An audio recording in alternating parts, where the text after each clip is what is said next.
ท่องโลกกว้างผ่านงานหนังสือและอินไปกับทุกตัวอักษรผ่านมุมมองของผู้คนนี่คือเล่มนี้ที่โลกรีดรายการที่จะพาตะลุยงานหนังสือทั่วโลกและหยิบหนังสือไทยที่ถูกแปลเป็นภาษาต่างๆมาร่วมพูดคุยกับบุคคลที่เกี่ยวข้องมีหลายเรื่องที่อยากให้ฟังเพราะฉะนั้นห้ามพลาดกดติดตามและแพ็คกระเป๋าตามเรามาได้เลยบอนจูร์โนทุกคนครับตอนนี้ผมอยู่ที่เมืองโบโลญญาประเทศอิตาลีวันนี้ผมจะพาทุกคนไปชมบรรยากาศของงานโบโลญญา Children's Book Fair งานหนังสือเด็กที่ใหญ่ที่สุดในโลกกันครับงานนี้นะครับเป็นงานที่มีหนังสือเด็กจากทั่วทุกมุมโลกมารวมตัวกันเยอะที่สุดเลยงานในครั้งนี้จัดขึ้นที่โบโลญญาเฟียเร่ศูนย์จัดแสดงสินค้าระดับโลกที่อยู่ในเมืองโบโลญญานั่นเองครับครั้งล่าสุดที่ผมไปมานะครับจัดขึ้นเมื่อวันที่ 13-16 เมษายนช่วงสงกรานต์ที่ผ่านมานี่เองครับบอกเลยนะครับว่าผมรู้สึกตื่นตาตื่นใจมากๆเพราะการมาอิตาลีของผมในรอบนี้นะครับจุดประสงค์หลักก็คือมาร่วมงานนี้โดยเฉพาะเลยและที่สำคัญมากๆครับนี่คือครั้งแรกของผมเลยครับที่ได้มาประเทศอิตาลีคือผมอยากมาเห็นด้วยตาตัวเองครับว่างานหนังสือเด็กที่เคยได้ยินชื่อเสียงมายาวนานอย่างงานนี้มันจะเป็นยังไงบ้างของจริงจะเป็นยังไงจะมีไอเดียอะไรที่น่าสนใจให้เอากลับไปประยุกต์ใช้กับงานหนังสือที่ไทยได้บ้างหรือเปล่าเดี๋ยววันนี้เราจะไปดูกันครับตอนนี้นะครับผมก็กำลังเดินเข้างานครับในส่วนของบัตรเข้างานนะครับปกติงานนี้ก็จะมีค่าเข้าด้วยครับแทบจะทุกที่ทั่วโลกนะทุกงานหนังสือนะเขาคิดตังค์กันหมดมีประเทศไทยนี่แหละครับฟรีโอ้โหใจดีเหลือเกินร่ำรวยไงร่ำรวยงานหนังสือที่โบโลญญาเนี่ยนะครับค่าเข้าก็อยู่ที่ประมาณ 2,000 กว่าบาทครับเอาจริงก็ไม่น้อยนะแต่บังเอิญผมดันไปเห็นในเว็บไซต์ของงาน Bologna Children's Book Fair ครับเขาบอกว่ามีบัตรสำหรับสื่อมวลชนด้วยไอเรานี่ก็มีสื่อของตัวเองนะคนติดตามในโซเชียลมีเดียก็พอได้อยู่นะอย่างในต๊อกนี่ก็ประมาณ 600,000เห็นไหมรวมกันแล้วมันก็ล้านหนึ่งได้อยู่นะก็เลยลองทำเรื่องยื่นเข้าไปครับว่าขอบัตรสื่อมวลชนหน่อยนะครับปรากฏว่าทางงานเขาอนุมัติครับผมก็เลยประหยัดเงินไปได้เยอะเลยทีเดียวครับต้องย้ำอีกทีนะครับว่าการที่ผมมารอบนี้เนี่ยไม่ได้มาในนามสำนักพิมพ์นะครับเพราะว่าสำนักพิมพ์ของผมเองเนี่ยก็ยังไม่ได้ทำหนังสือเด็กแล้วก็ไม่ได้มาในนามสมาคมผู้จัดพิมพ์และผู้จำหน่ายหนังสือแห่งประเทศไทยด้วยเงินทั้งหมดที่ออกนะครับเกือบทั้งหมดเนี่ยของตัวเองล้วนๆนะครับออกเองเพราะว่าอยากมาดูด้วยตาตัวเองนี่แหละครับทุกคนลองดูบรรยากาศรอบๆนี้สิครับคนเยอะมากซึ่งจากข้อมูลของผู้จัดงานนะครับเขาบอกว่าหนังสือที่นำมาจัดแสดงในงานนี้เนี่ยมีมากกว่า90ประเทศทั่วโลกเลยทีเดียวโหใหญ่โตโอโถงและในปีนี้นะครับประเทศที่เป็นแขกเกียรติยศหรือว่า Guest of Honor ของงาน Bologna Children's Book Fair ก็คือประเทศนอร์เวย์นั่นเองครับธีมหลักของคูหานอร์เวย์ในปีนี้นะครับเป็นคำง่ายๆ2คำซึ่งบางคนก็อาจจะได้ยินบ่อยๆเวลาที่เราอ่านนิทานหรือว่าเวลาที่เราจะฝึกเขียนฝึกสกิลการใช้จินตนาการต่างๆครับนั่นก็คือประโยคที่ว่า what if ถ้าแปลเป็นไทยง่ายๆก็คือจะเป็นยังไงถ้าจะเกิดอะไรขึ้นถ้าเห็นไหมประเทศนอร์เวย์นะครับเขาอธิบายว่าสาเหตุที่เลือกคำนี้มาเป็นธีมเนี่ยก็เพราะมันเป็นคำถามที่สะท้อนให้เห็นถึงความกล้าที่จะตั้งคำถามกับสิ่งเดิมๆหลายครั้งนะครับที่โลกเราค้นพบวิวัฒนาการใหม่ๆก็มาจากผู้คนที่ตั้งคำถามกับสิ่งที่อยู่รอบตัวนี่เองครับซึ่งมันก็สอดคล้องกับจิตวิญญาณของวรรณกรรมเด็กนอร์เวย์นะที่เขาเชื่อกันว่าสังคมควรเปิดพื้นที่ให้เด็กได้จินตนาการอย่างไร้ขีดจำกัดครับเราจะได้กล้าตั้งคำถามกับสิ่งที่เป็นอยู่กล้าตั้งคำถามกับสิ่งต่างๆรอบตัวซึ่งก็จะช่วยหล่อหลอมกระบวนการคิดของเด็กให้เติบโตต่อไปได้ในอนาคตครับนอกจากนอร์เวย์แล้วนะครับภายในงานยังมีโซนคูหาของประเทศต่างๆที่ผลหนังสือเด็กแล้วก็ผลงานของชาติตัวเองมาโชว์กันแบบจัดเต็มผมลองไปเดินดูตามประเทศต่างๆนะครับโอ้โหตายเพลินมากเลยครับทุกคนเพราะว่าแต่ละประเทศก็มีสไตล์การทำงานหนังสือเด็กเป็นของตัวเองที่ผมไปเดินดูมานะมีทั้งคูหาจากตุรกีสเปนสโลวาเกียเกาหลีมาเลเซียและอีกมากมายสารพัดหลากหลายประเทศนะครับแล้วก็เจอหนังสือเด็กแปลกๆเจอหนังสือเด็กเท่ๆปกสวยๆเยอะแยะไปหมดเลยนอกจากหนังสือนะครับในงานก็ยังมีกิจกรรมเวิร์กช็อปมีเวทีเสวนาต่างๆจัดขึ้นตลอดทุกวันเลยนะครับเรียกได้ว่าเดินทั้งวันก็ยังดูไม่หมดเพราะมันหลากหลายมากๆแล้วบางช่วงนะกิจกรรมเสวนาดีๆจัดชนกันอีกจัดพร้อมกันอีกไอเราก็จะแยกร่างก็ไม่ได้ไงก็ต้องตัดสินใจนะก็ต้องเลือกว่าจะไปฟังเวทีไหนดีหนึ่งในเสวนาที่ผมแวะมาฟังนะครับอันนี้น่าสนใจมากๆครับเขาคุยกันว่าทุกวันนี้เนี่ยผู้คนนักอ่านต่างๆ ไม่ได้ค้นพบหนังสือผ่านร้านหนังสืออย่างเดียวนะแต่เจอหนังสือจากสารพัดช่องทางทั้งโซเชียลมีเดียหรือว่าเว็บไซต์ของสำนักพิมพ์เองหลายสำนักพิมพ์ทั่วโลกครับก็เลยเริ่มหันมาขายหนังสือแบบที่เรียกว่า direct to customer ครับคือการขายตรงไปถึงผู้อ่านเลยครับพร้อมกับลงทุนในระบบ SEO และ GEO รวมถึงใช้แพลตฟอร์ม e-commerce ที่มีความน่าเชื่อถือเพื่อเพิ่มการมองเห็นและก็ช่วยเข้าถึงผู้อ่านกลุ่มใหม่ๆได้มากกว่าเดิมครับเสวนานี้นะครับก็เลยจะมีวิทยากรจากสำนักพิมพ์ในสหรัฐอเมริกาและอังกฤษมาแชร์ประสบการณ์ครับว่าบทเรียนจากการทำสำนักพิมพ์ของเขาเนี่ยมีแนวทางปรับตัวยังไงบ้างเพื่อช่วยให้หนังสือเข้าถึงกลุ่มผู้อ่านได้มากขึ้นในโลกยุคปัจจุบันตรงนี้เนี่ยผมว่าเป็นประโยชน์มากๆต่อคนในแวดวงหนังสือนะครับเนี่ยอีกหนึ่งไฮไลท์ของงานนี้ก็คืออีเวนต์ Talking Pictures ในคูหานอร์เวย์ครับซึ่งมีการนำผลงานที่ได้รับรางวัล Talking Pictures Award 2026 มาจัดแสดงในโซนนี้ด้วยครับรางวัลนี้นะครับคือรางวัลที่ทางคณะผู้จัดงานและคูหานอร์เวย์มอบให้หนังสือภาพจากนอร์เวย์ที่ผ่านการคัดเลือกจากความโดดเด่นในด้านความคิดสร้างสรรค์และการเล่าเรื่องผ่านภาพที่ทรงพลังเรียกได้ว่าอีเวนต์นี้เหมือนการโชว์ให้เราเห็นถึงเสน่ห์และศักยภาพของหนังสือภาพนอร์เวย์เลยก็ว่าได้ครับทีนี้เราลองไปดูโซนนี้กันบ้างครับทุกคนเห็นหนังสือที่ห้อยอยู่เต็มไปหมดนี้ไหมครับสงสัยไหมครับว่านี่คืออะไรทำไมถึงมาห้อยอยู่ตรงนี้นี่คือ The Brawl Amazing Bookshelf ครับหนึ่งในมุมยอดฮิตของงาน Bologna Children's Book Fair ใครเดินผ่านไปผ่านมาต้องหยิบมือถือขึ้นมาถ่ายรูปกันแทบทุกคนเลยแหละครับหนังสือที่แขวนอยู่ตรงนี้นะครับ100 กว่าเล่มเลยนะล้วนเป็นผลงานที่เคยเข้าประกวดรางวัล Bologna Ragazzi Award ครับหนึ่งในรางวัลสำคัญของวงการหนังสือเด็กของโลกเลยทีเดียวครับความเก๋ก็คือเขานำหนังสือทั้งหมดมาแขวนมาห้อยให้ลอยอยู่กลางอากาศกลายเป็นเหมือนชั้นหนังสือที่เราสามารถเดินเข้าไปดูได้รอบด้านเลยครับเราไปดูกันดีกว่าว่ามีหนังสืออะไรน่าสนใจบ้างจะให้แนะนำทุกเล่มก็กลัวว่าจะยาวเกินไปขอยกตัวอย่างสักเล่ม2เล่มก็แล้วกันนะครับทุกคนสังเกตดูนะจะสังเกตเห็นว่าหนังสือแต่ละเล่มนะครับเขาจะมีป้ายบอกนะว่ามาจากสำนักพิมพ์อะไรมาจากประเทศไหนอย่างเล่มนี้ครับอาซูลเฮติ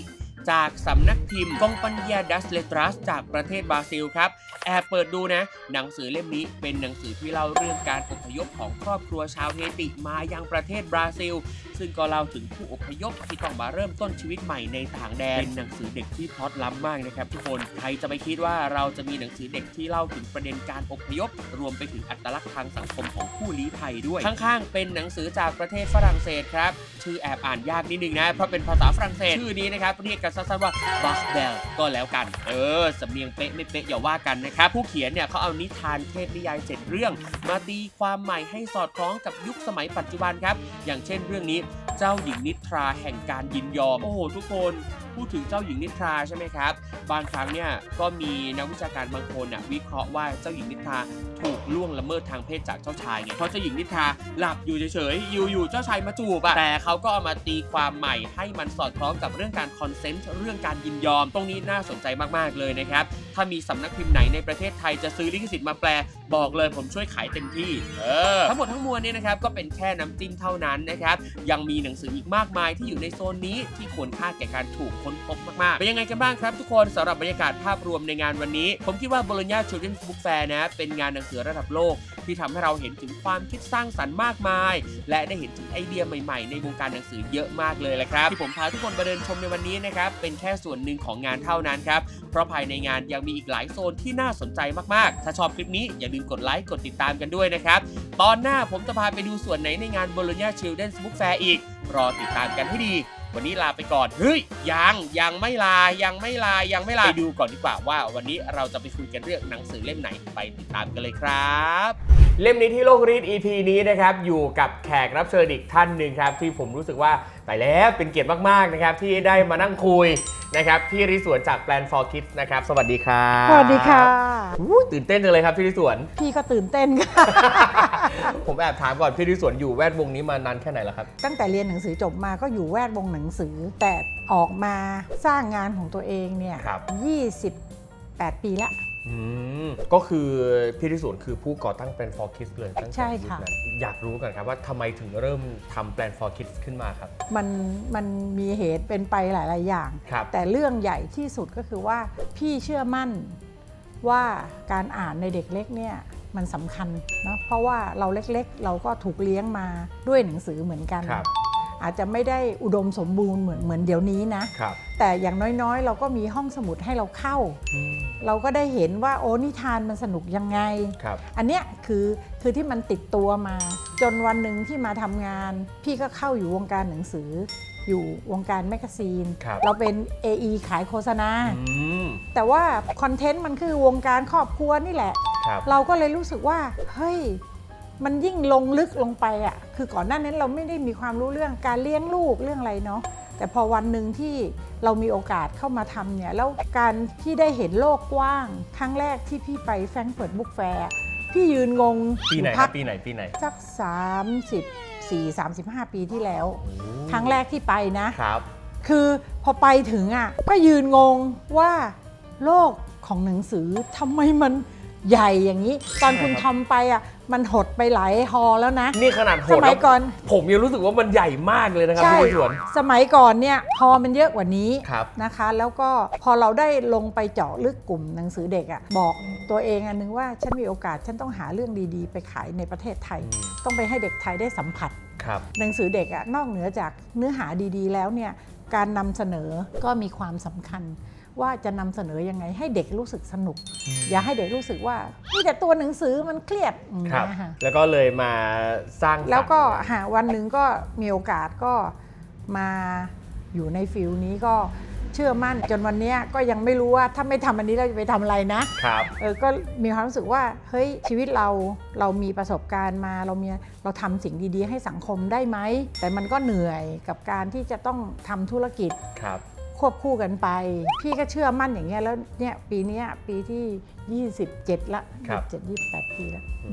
ซึ่งตั้งแต่เริ่มทำ Plan for Kids มานะครับซีรีส์หนึ่งที่ดังมากๆของ Plan for Kids เองก็คือกุ๋งกิ๋งนะครับเชื่อว่าหลายครอบครัวในประเทศไทยอ่ะต้องมีที่บ้านต้องมีกุ๋งกิ๋งที่จะใช้สอนเป็นสื่อในการพูดคุยกับลูกแล้วก็ขายลิขสิทธิ์ไปต่างประเทศด้วยอยากให้พี่ทิศวรเล่าถึงที่มาที่ไปของกุ๋งกิ๋งหน่อยครับคือวันหนึ่งที่เราเปิดบริษัทมาเราก็หาต้นฉบับนะใหม่ๆเนี่ยพี่ก็ต้องขอบคุณพี่ๆในวงการหลายท่านที่ให้โอกาสพี่เอาหนังสือมาให้เราจัดจำหน่ายบ้างละอะไรบ้างละแล้วเราเองเนี่ยพอถึงจุดหนึ่งเราก็รู้ว่าเราต้องมีงานของเราเองแล้วการที่เราได้เจอนักวิชาการได้เจอพ่อแม่อะไรเยอะแยะเราก็มีข้อมูลว่าเฮ้ยเราน่าจะทำนิทานที่เป็นเพื่อนกับเด็กๆแล้วก็น่าจะเป็นเนื้อหาที่ช่วยพ่อแม่ได้ด้วยเราก็เลยทำซีรีส์แรกออกมาเนี่ยเป็นชุดนี้ค่ะตามหน้าปกนี่เลยค่ะเป็นซีรีส์ที่เราจะพูดถึงเรื่องสุขนิสัยก่อนพ่อแม่ทุกคนจะเจอปัญหาลูกไม่กินผักลูกไม่ชอบสระผมไม่ชอบแปรงฟันเพราะนั้นเนี่ยไอ้พฤติกรรมเหล่านี้เราก็มาสร้างสรรค์ให้มันเป็นนิทานขึ้นมาพอแม่อ่านให้ลูกฟังลูกก็เก็ตละอ๋อถ้าฉันไม่แปรงฟันฉันจะผุแบบนี้นะอะไรอย่างเงี้ยแม่ก็รู้สึกว่าจากนี้ไปสอนลูกง่ายขึ้นนะลูกยอมแปรงฟันอะไรอย่างเงี้ยก็เลยเล่มนี้ตั้งแต่ Day 1จนถึงวันนี้ยังรีพรินท์ตลอดเวลาและยังขายลิขสิทธิ์ไปต่างประเทศได้ครับผมอันนี้เนี่ยพี่ก็กุ๋งกิ๋งนี่ไปประเทศไหนบ้างแล้วนะครับพี่ทิศวรจริงๆมันอยู่ตรงนี้แหละอยู่จีนอยู่ไต้หวันอยู่ฮ่องกงแล้วก็มาเลนะคะก็แต่มาเลเนี่ยไปไม่กี่เล่มแต่ว่าถ้าซีรีส์แบบเยอะๆเลยเนี่ยไปฮ่องกงวันนั้นที่เรารังสรรค์ชุดนี้ออกมาเนาะเราก็คิดไม่ถึงหรอกว่าเฮ้ยมันจะมีชีวิตยืนยาวมาถึงทุกวันนี้เนาะแต่แบบขอบคุณมากที่มันมีประโยชน์กับพ่อแม่จริงๆพ่อแม่ยังใช้กับมันอยู่แล้วก็พูดต่อๆกันนะคะผมว่ามันน่าสนใจตรงที่ว่าจนถึงทุกวันนี้ครับกุ๋งกิ๋งยังเป็นเพื่อนของเด็กไทยทุกยุคทุกสมัยซึ่งถ้านับอายุจริงๆแล้วเนี่ยเผลอๆกุ๋งกิ๋งเนี่ยอาจจะเป็นคุณน้าคุณป้าของเด็กๆรุ่นนี้แล้วตอนนี้เนี่ยนะเด็กที่อ่านกุ๋งกิ๋งปีแรกๆเนี่ยอยู่มหาลัยแล้วก็มีแฟนคลับมัน20 ปีแล้วไงปีนี้เป็นปีที่21เราเพิ่งจะจัดงานไปปีที่แล้วนะฮะกุ๋งกิ๋ง20 ปีไปจัดที่ซีคอนตอนนั้นนะซีคอนก็น่ารักมากสร้างบ้านกุ๋งกิ๋งจริงๆขึ้นมาหลังใหญ่ๆตรงฮอกลางเขาแล้วก็ธีมมันก็คือว่าทุกคนอยากจะเจอกุ๋งกิ๋งเราก็ทำมัสคอตขึ้นมาวันนี้กุ๋งกิ๋งจะเชิญทุกคนมาเที่ยวบ้านก็เด็กๆก็ได้ขึ้นไปดูว่าบ้านกุ๋งกิ๋งข้างในมีอะไรบ้างอะไรอย่างเงี้ยค่ะแฟนคลับเขา โตเป็นสาวแล้วค่ะ ครับ เราก็หวังว่าอีกสักกี่ปีข้างหน้าจะเป็นแม่แล้วค่ะ แล้วจะได้ใช้กุ๋งกิ๋งต่อ เดี๋ยวกุ้งกิ่งมีลูกเนี่ยแหละ ไม่ใช่ค่ะ คือคนอ่านมีลูกอะแต่กุ๋งกิ๋งอะถูกสตาร์ฟอยู่ประมาณนี้ คิด นะ ว่าแบบ คะ อุ๊ยมีเวอร์ชั่นใหม่เป็นกุ้งกิ่งและลูกของเธอ ยังค่ะ กุ๋งกิ๋งถูกสตาร์ฟไปแล้ว อ๋อโอเค อันนี้ก็เป็นคำถามเนาะเด็กๆอะเขาก็จะถามกุ๋งกิ๋งกี่ขวบเหรออายุเท่าไหร่แล้วคือ ครับ ก่อนที่เราจะมาจัด 20 ปี ก่อนหน้านั้นเนี่ยเราก็ถูกตั้งคำถามแบบนี้เราก็แก้ปัญหาด้วยการจัดมิทติ้งเบิร์ธเดย์กุ๋งกิ๋ง ครับ เราก็จะไม่บอกหรอกเขาจะเกิดช่วงเดือนกรกฎาประมาณนั้นน่ะแต่ไม่บอกอายุ แต่กิจกรรมก็ประมาณนี้แหละ คือเรารู้สึกว่าเด็กๆมาเขาจะประทับใจมีความสุขกับมัน เพราะว่างานที่เราจัดเนี่ยทุกอย่างเป็นไซส์เด็กหมดนะ ครับ จะโต๊ะเก้าอี้จะส้มตำจะอะไรที่ทำออกมาให้ทานเนี่ย ครับ เด็กแฮปปี้มาก ครับ เราทำอย่างเงี้ยทุกปี ครับผม นะเพราะฉะนั้นเขาก็เลยมีแฟนคลับที่เหนียวแน่นพอสมควร ครับพอเรา ค่ะ พูดถึงในประเด็นที่ว่ากุ้งกิ่งเนี่ยขายลิขสิทธิ์ไปต่างประเทศ ผมอยาก ค่ะ รู้ว่าตั้งแต่ครั้งแรกอะครับ ค่ะ ในสมัยที่กุ้งกิ่งเริ่มขายลิขสิทธิ์ไปต่างประเทศครั้งแรกๆเนี่ยที่มาที่ไปเป็นยังไงครับทำไมกุ้งกิ่งถึงได้ขายลิขสิทธิ์ไปต่างประเทศพี่ที่สุดมีวิธียังไงตั้งแต่ครั้งแรกๆเลย ก็พี่เนี่ยความที่ก่อนหน้านั้นพี่ก็ทำงานสมาคมผู้จัดพิมพ์เนาะ ครับผม ช่วยงานสมาคมมา 16 ปีแล้วหลังจากนั้นพี่ก็เป็นนายกสมาคมอยู่ 2 สมัย ครับ ในช่วงนั้นเนี่ยมันก็เป็นช่วงเวลาที่เราจะต้องทำงานส่วนของต่างประเทศเนาะเราก็ได้เจอคนนู้นคนนี้คนนั้น วันหนึ่งพี่ไปเจอสำนักพิมพ์หนึ่งซึ่งเจ้าของเขาเนี่ยก็ทำหนังสือเด็ก ครับ ของฮ่องกงนะคะ ครับ มิสเตอร์หวังเนี่ยแก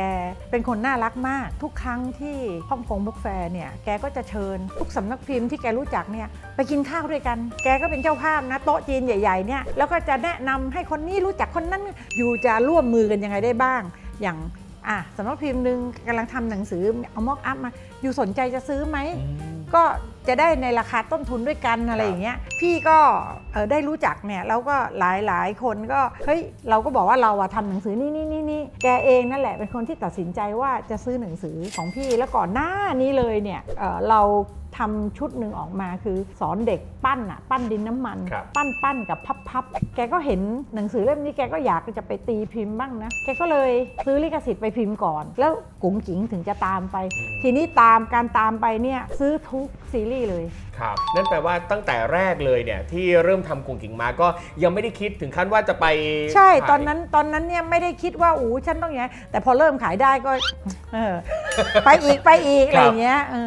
ก็เลยมีความรู้สึกว่ามันใช่มันตอบโจทย์เป็นสิทธิ์มันเป็นหนังสือเล่มที่ตอบโจทย์การใช้งานของพ่อแม่แล้วจากนั้นเราก็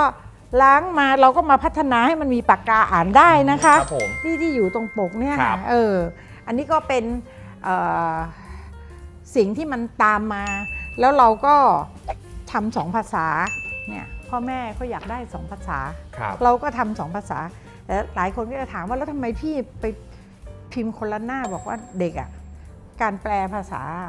มันไม่สามารถตัวต่อตัวได้คือมันพอมันเป็นฟิกชันมันต้องเอา mood and tone เพราะฉะนั้นเนี่ยก็เลยเราต้องแยกเพื่อไม่ให้เด็กสับสน ครับ นะคะก็เลยอันนี้ก็เป็นอะไรที่เป็นความละเมียด ครับ ของแปลนพอคิดที่ ครับ เราคิดเยอะ ครับ เราจะไม่ใช่แบบมีครบแล้วพออะไรอย่างเงี้ยเราก็ไม่ได้ ครับ อย่างนั้น นั่นแปลว่าในขั้นตอนการสร้างสรรค์หนังสือเนี่ยทางพี่ที่สวนเนี่ยก็ต้องหารือกับผู้เชี่ยวชาญเกี่ยวกับเด็ก ใช่ปกติเราจะมีนักวิชาการ ครับ ที่เราปรึกษาด้วยเนาะหรือบางครั้งนักวิชาการก็ส่งซิกมาเฮ้ยที่สวนเรื่องนี้มันเริ่มจะเป็นปัญหาของสังคมเด็กนะอะไรอย่างเงี้ยล่าสุดมาเนี่ยกลุ่มหนังสือกลุ่มที่ขายดีคือเป็นเรื่องกลุ่มของอารมณ์ ครับ เรามีหนังสือเล่มหนึ่งที่เราซื้อลิขสิทธิ์มาเนาะขายดีมาก คือคำว่าขายดีมากเนี่ยมันก็คงไม่ไปเทียบ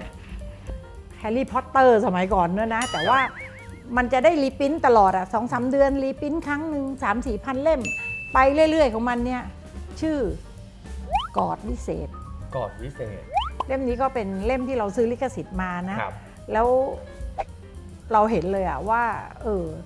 การที่บ้านแต่ละบ้านที่มีลูกเนี่ยพอเวลาจะคลามดาวลูกเขาโกรธเขาอะไรเนี่ย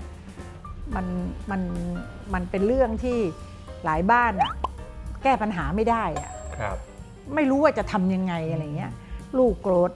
ไอ้แม่โกรธตาม ครับ ก็โกรธกันหมดอะไรอย่างเงี้ยแล้วเมื่อไหร่มันจะจบอะไรอย่างเงี้ยแต่เล่มนี้เขาเขียนมาน่ารักมากเขาก็ใช้วิธีกอดนี่แหละค่ะ ครับ ถ้าเราลูกขึ้นแม่ขึ้นก็ตีกันตายถูกไหม ครับผม แต่ถ้าแม่ไม่ขึ้นแม่สะกดใจได้ใจะเย็นๆแล้วก็บอกค่อยๆบอกลูก กลุ่มหนังสือที่เน้นเรื่องของอารมณ์พวกนี้เนี่ยเยอะนะครับ ที่ขายดีไม่ใช่แค่เล่มนี้เล่มเดียว อีกเล่มหนึ่งก็โอ้อันนี้ก็20 ปีแล้วนะรอนานหน่อยนะครับ ผม บรรยากาศแบบทึมๆคนวาดเนี่ยวาดอย่างละเอียดเลยเป็นลายเส้นขีดเล็กๆที่เป็นแสงและเงาอ่ะเป็นเรื่องของสิงสาราสัตว์ที่กำลังนั่งรอจะเข้าไปพบป้าหมอ ครับ เล่มนะคุณทอมน่าจะเคยเห็น เคย อันนั้นก็ยังเป็นเบสเซลเลอร์อยู่ ครับ เพราะนั้นเนี่ยยิ่งทุกวันนี้เนี่ยเป็นสังคมรีบเร่ง เป็นสังคมที่ต้องเดี๋ยวนี้ต้องอะไรอย่างเงี้ยพ่อแม่ก็เหนื่อยหน่อย ครับ จะทำยังไงให้บรรยากาศในบ้านมันมีความสุขอะมันจะคลามดาวลูกมายังไงอะไรอย่างเงี้ยนะคะทีนี้ในเซตของกุ๋งกิ๋งเราเนี่ยเราเองเราก็ออกมา100 กว่าปกอะ20 กว่าปีนี่นะเราก็ อย่างร้อยกว่าปกที่ว่าเนี่ยนะครับก็คือมีหลากหลายประเด็นเป็น100 ประเด็นเลยพี่ที่ส่วนเลือกเรื่องยังไงครับว่าควรหยิบประเด็นไหนยังไงบ้างดี คือพี่จะเลือกจากปัญหาในสังคม ครับ พูดตรงๆว่าเราจะเห็นนะคะว่าเฮ้ยช่วงหลังมาเด็กกิริยามารยาทอะไรก็แย่ เราก็พยายามพอยต์ขึ้นมาเนาะอย่างบรรยากาศบนโต๊ะอาหาร หรือว่าเวลาขึ้นรถไฟฟ้าหรืออะไรอย่างเงี้ยเราพยายามที่จะคือมันจะมีกระแสในโซเชียลอยู่เสมอนะ ซึ่งอย่างกุ๋งกิ๋งเนี่ยตลอดช่วงระยะเวลาประมาณ20 ปีเนี่ยนะครับนั่นแปลว่าโลกเราเปลี่ยนไปเรื่อยๆนั่นแปลว่าทางทีมงานของพี่ที่สวนเองก็ต้องหาประเด็นใหม่ๆเรื่อย ใช่ ๆไม่แน่ว่าอาจจะมีกุ๋งกิ๋งกับการใช้ AI ChatGPT ออกมาด้วยไหมฮะ ก็คงอีกหน่อยเขาต้องมีแล้วมั้ง ครับผมจากกุ๋งกิ๋งทั้งหมดเป็น100 ปกเนี่ยนะครับที่ขายลิขสิทธิ์ไปต่างประเทศเนี่ยขายได้ทั้งหมด100 ปกไหมครับหรือว่าต่างประเทศเขาเลือกประเด็นไหนไป เขาเลือกค่ะอะไรที่มันเป็นไทยจ๋ามากเขาก็ไม่เอานะคะมีอยู่ซีรีส์หนึ่งตอนที่เราพูดถึงเรื่องอาเซียนที่เปิดประเทศกันอะไรเงี้ยชุดนี้เนี่ยพี่ก็ทำกุ๋งกิ๋งไปเที่ยวสิงคโปร์ไปเที่ยวฟิลิปปินส์ไปเงี้ยทั้ง10 ประเทศเนาะมีบางประเทศเขาก็สนใจแต่บางประเทศเขารู้สึกมันไกลตัวเขาก็ไม่สนใจนั่นแปลว่าหนังสือเด็กในมุมของทางแฟน for Kids เองกันที่จะขายลิขสิทธิ์ไปต่างประเทศได้เนี่ยก็คือเนื้อหามันควรเป็นมีความกลางๆหน่อยที่สามารถเชื่อมโยงเข้าได้กับทุกประเทศทีนี้ผมอยากจะรู้ครับว่าอย่างเล่มกุ๋งกิ๋งเองนะครับพี่ที่สวนก็ขายได้ครั้งแรกเนี่ยก็นานมาแล้วอย่างปัจจุบันเนี่ยครับพี่ที่สวนยังไปงานหนังสือตามต่างประเทศเพื่อจะไปขายลิขสิทธิ์ด้วยตัวเองอยู่ไหมครับคือตอนนี้การไปต่างประเทศเนี่ยเราถ้าจะมุ่งคำเดียวว่าไปขายอ่ะเราคงไม่มีกำลังใจไปเนาะแต่ทุกๆปีเนี่ยโดยเฉพาะงานที่ไต้หวันนะคะมันอยู่ไม่ไกลเนาะพี่ก็ไม่ติดอะไรพี่ก็จะไปทุกปีแหละจะให้น้องๆในทีมได้มีโอกาสไปเห็นเพราะว่าไต้หวันน่ะเขาก็มีบูธมาจากหลายประเทศการที่เราลองหาโอกาสให้ตัวเองออกไปตามงานแฟร์ที่ต่างประเทศมันก็จะเป็นการเพิ่มโอกาสเราจะได้เห็นเทรนด์หนังสือใหม่ๆด้วยเราได้เห็นว่าโลกเขาทำอะไรกันไปแค่ไหนแล้วหรืออย่างหนังสือเด็กเองแนวคิดของต่างประเทศเป็นยังไงบ้างมันมีอะไรแปลกๆใหม่ๆบ้างหรือเปล่าบางอย่างเราก็อาจจะเอามาประยุกต์กับการสร้างสรรค์ผลงานของเราได้ด้วยนะครับซึ่งบางประเด็นเนี่ยมันอาจจะเป็นสิ่งที่เราคิดไม่ถึงก็ได้ว่าเราสามารถจะทำแบบนี้กับหนังสือเด็กได้ด้วยใช่ค่ะใช่อันนี้ผมอยากให้พี่ที่สวนลองแชร์สักหน่อยครับว่าหนังสือเด็กเนี่ยมันจะเป็นประโยชน์กับพ่อแม่ในครอบครัวยังไงได้บ้างอยากจะบอกว่าพ่อแม่จ๋าอ่านนิทานให้ลูกฟังนะจ๊ะประโยชน์เนี่ยล้นหลามเลยค่ะครับยกตัวอย่างนะครับผมทฤษฎีอันหนึ่งคือทฤษฎี whole language ภาษาธรรมชาติ3 วันแรกกลางคืนก่อนนอนเอานิทานเล่มนี้มาอ่านให้ลูกฟังกุ๋งกิ๋งสุขสันต์วันปีใหม่3 วันเท่านั้นแหละเด็กมันก็อ่านออกแล้วอะโดยที่เขาผสมคำไม่ได้เนาะไม่เป็นไรนะไอ้ที่บอกว่าอ่านแบบนกแก้วนกขุนทองให้อ่านเลยค่ะเพราะว่าสมองเขาทำงานเรื่องของเมมโมรีแล้วตาเขาเนี่ยจับได้แล้วว่าอันนี้อ่านว่าวันนะวันที่เขาเรียนกอไก่ขอไข่อะเขาก็รู้แล้วว่าถ้ามันมาเรียงอย่างเงี้ยมันออกเสียงว่าวันถ้าออกเสียงอย่างเงี้ยอ่านว่าปีถ้าออกเสียงเงี้ย มันไม่ต้องมานั่งวอหันอากาศนอวัน ครับ ปออีปีไม่ต้องแล้ว ผมถามต่ออีกนี้ว่าสมมุตินะครับสมมุติว่าถ้าพ่อแม่มีเจตนาที่ดีอยากจะอ่านนิทานให้ลูกฟังแต่ทีเนี้ยพ่อแม่บางคนอาจจะไม่คุ้นเคย อาจจะสมมติเป็นพ่อแม่มือใหม่เราเปิดนิทานมาเล่มนึงพ่อแม่บางคนที่อาจจะไม่รู้ว่าควรจะเล่านิทานยังไงบางคนอาจจะแค่อ่านอย่างเดียวแต่พี่สวนมีคำแนะนำยังไงไหมครับเพราะอย่างที่ผมดูผมจะเห็นว่ามันมีอิเลเมนต์เยอะมากเลยนะให้เราได้หยิบมาคุยกับลูกการอ่านนิทานให้ลูกฟังเนี่ยไม่ใช่แค่อ่านตามตัวอักษรตรงนี้แต่เราสามารถชี้ชวนลูกดูนี่อันนี้อะไรบ้างมีพัดลมมันคืออะไรยังไงตุ๊กตาหมียังไงอะไรเงี้ยอย่างยกตัวอย่างนะคะ สมมุติว่าวางไว้แล้วบอกเดี๋ยวนะวันนี้แม่อยากจะอ่านนิทานเรื่องกุ้งกิ้งไปเที่ยวงานวัดกันโอเคไหมหน้าปกมีอะไรเนี่ยอันเนี้ยเคยเห็นไหมไอ้เนี่ยสีชมพูเนี่ยหนูเคยเห็นไหมถ้าเขามีประสบการณ์ร่วมกันเขาก็จะตอบได้ว่าอันนี้คือสายไหมอันนี้คือชิงช้าสวรรค์โอ้เรื่องนี้น่าจะสนุกเดี๋ยวเราไปเปิดข้างในดูไหมให้ดูซิว่ามันมีอะไรบ้างคือคุณต้องเชลชวนชิมก่อนนะก่อนที่จะไปลงรายละเอียดนะแต่ละหน้ามีตรงนี้ด้วยอะไรที่มันเป็นเรื่องที่จะใกล้ตัวเขาเชื่อมได้เชื่อมก่อนแล้วหลังจากนั้นค่อยมาลงรายละเอียดเรื่องการอ่านไอ้อย่างเงี้ยจะสำเร็จทุกเล่มครับพ่อแม่ก็ต้องฝึกเหมือนกันนะคือในการเป็นพ่อแม่ครั้งแรกอาจจะยากหน่อยแต่ว่าค่อยๆฝึกค่อยๆดูเราต้องสังเกตเหมือนกันว่าในหนังสือนิทานแต่ละเล่มมีอะไรบ้างที่สามารถหยิบมาเป็นประเด็นชวนคุยกับลูกได้บ้างเพราะว่ายิ่งเราคืออย่างเล่มนึงอย่างที่เห็นนะครับว่ามันมีอิเลเมนต์เยอะมากเลยที่จะหยิบมาคุยกับลูกนั่นแปลว่าในการอ่านนิทานให้ลูกฟังเนี่ยหนังสือนิทานเล่มเดียวเนี่ยมันไม่ใช่ว่าอ่านครั้งเดียวแล้วจบเลยนะเราหยิบมาอ่านซ้ำได้หลายๆครั้งและเราสามารถจะชี้ชวนดูประเด็นใหม่ๆได้ตลอดเลยเอาเข้าจริงนะครับแม่แหละเป็นคนเบื่อไม่อยากอ่านแล้ว แต่ลูกอ่ะแม่อยากอ่านเล่มนี้พี่มีประสบการณ์จริงไงเราก็จะรู้ว่าเอาถ้าเขายังติดอยู่กับเล่มนี้ทุกคืนละ3 รอบ5 รอบ10 รอบเราต้องคุยกันก่อนว่าวันนี้แม่ให้แค่3 รอบนะไปเล่มอื่นบ้างอะไรเงี้ยนั่นแปลว่าหนังสือเด็กที่ดีนะครับก็นอกจากจะให้ความรู้ให้ข้อคิดต่างๆกับเด็กๆแล้วเนี่ยนะครับยังส่งผลดีต่อคุณพ่อคุณแม่ด้วยบางครั้งคุณพ่อคุณแม่เนี่ยก็ได้เรียนรู้หลายๆอย่างจากหนังสือเด็กที่ตัวเองอ่านให้ลูกฟังเหมือนกันนะครับโอ้โหวันนี้เนี่ยรู้สึกดีใจแล้วก็รู้สึกว่าเป็นประโยชน์มากๆเลยนะครับอยากกลับไปเป็นเด็กไหมอยากมากเลยครับแต่ทำไม่ได้แล้วครับมีลูกน่าจะง่ายกว่า วันนี้ก็ขอบคุณพี่ที่สุดมากๆนะครับที่เกียรติกับเล่มนี้ที่โลกนี้นะครับขอบคุณครับขอบคุณค่ะแล้วก็ขอบคุณกองทุนพัฒนาสื่อปลอดภัยและสร้างสรรค์ด้วยนะครับที่ทำให้เราได้มีรายการดีๆแบบนี้นะครับสำหรับใครนะครับไม่ว่าจะเป็นสำนักพิมพ์หรือว่าเอเจนซี่ที่ต่างประเทศนะครับถ้าสนใจอยากจะได้กุ้งกิ้งนะครับไปรีวิวเพื่อจะซื้อขายลิขสิทธิ์ต่างๆนานานะครับติดต่อที่สำนักพิมพ์ Plan for Kids ได้เลยนะครับวันนี้เวลาหมดลงแล้วเจอกันใหม่ครั้งหน้าสวัสดีครับสวัสดีค่ะ